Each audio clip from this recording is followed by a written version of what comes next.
See what these guys are doing here. These people are some of the most hard-working youth you will see in Africa today. Yes, what they are producing like this is soap.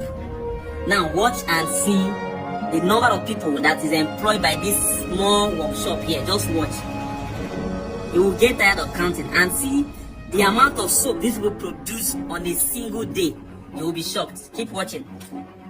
These are cartons of soaps these people produce in this factory. Now watch, you're going to see exactly how they make this soap from scratch.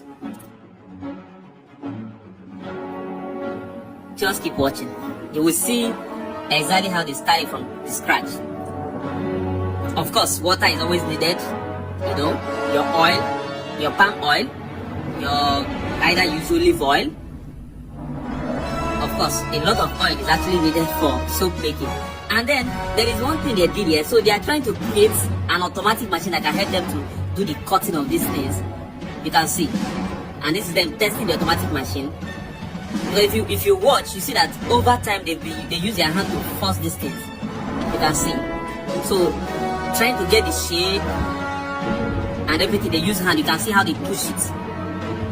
So they are trying to automate it. And now, this is one thing about machine. Once they automate this thing, they don't need all this number of persons again, because basically the machine will be doing this heavy load of work of pressing and cutting this way. You can see. These are all the obsolete methods they've been using to do it until they started introducing that machine.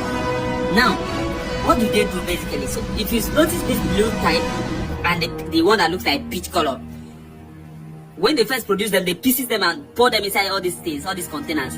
Then the next thing is that they mix the one that looks green. You can see, of course, the oil is always needed. And then after mixing it up and everything, then they also transfer it into the same container where the pink and blue ones have been poured. Then after making it and cutting it, they pour this green one.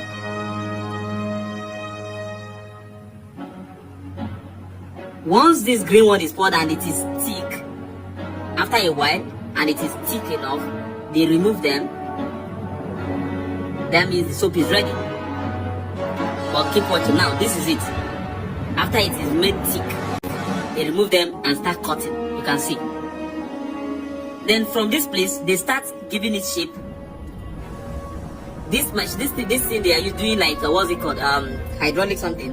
Pressing on the soap is what they use to create the shape, make the shape, and also put like a sticker, like a label on it. Then from there, of course, they transfer directly into the cartons.